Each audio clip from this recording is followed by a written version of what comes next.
கர்த்தருக்கு பிரியமானவர்களே, கர்த்தர் இன்றைக்கு உங்களோட பேசவிருக்கும் வார்த்தையை கேட்கலாமா? எரேமியா 26 அதிகாரம் 13 இப்பொழுதும் நீங்கள் உங்கள் வழிகளையும் உங்கள் கிரியைகளையும் சீர்படுத்தி உங்கள் தேவனாகிய கர்த்தருடைய சத்தத்தை கேளுங்கள்.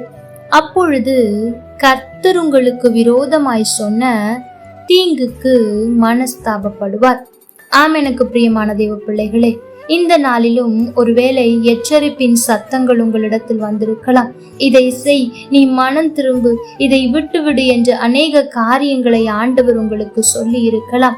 அதை விடுவதற்கு மனம் இல்லாமல் அல்லது விட வேண்டும் என்று நினைக்கிறேன், முடியவில்லை என்று சில குழப்பங்களோடும் சில போராட்டங்களோடும் அமர்ந்து இந்த வார்த்தையை கேட்டுக்கொண்டிருக்கிறீர்களோ?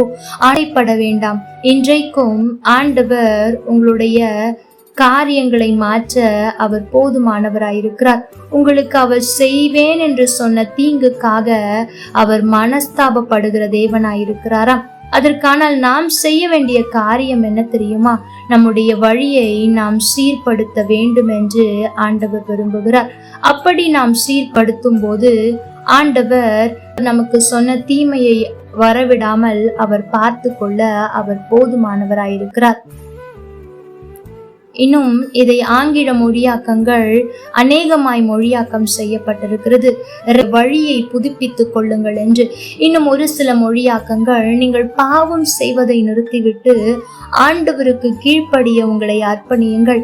அப்படி இருக்கும் போது உங்களுடைய வாழ்க்கையில் காணப்படுகிற எல்லா தீங்கான காரியங்களும் மாறும் என்று விளக்கம் சொல்லப்பட்டிருக்கிறது. எனக்கு பிரியமான தெய்வ பிள்ளைகளே, இந்த நாளிலும் உங்களை ஒப்புக்கொடுங்கள். பாவம் செய்வதை விட்டு ஆண்டவருக்கு கீழ்ப்படிய முதலாவது உங்களுக்கு கொடுங்கள். இது சுலபமான காரியம் அல்லதான்.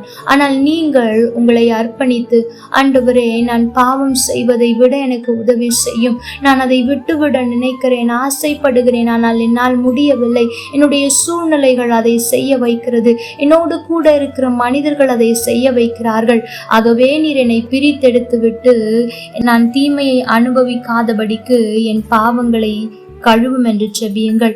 நிச்சயம் ஆண்டவர் உங்களுக்கு உதவி செய்வார். உங்கள் வழியை மாற்றிக்கொள்ள உதவி செய்வார். உங்களுக்கு நன்மை செய்வார்.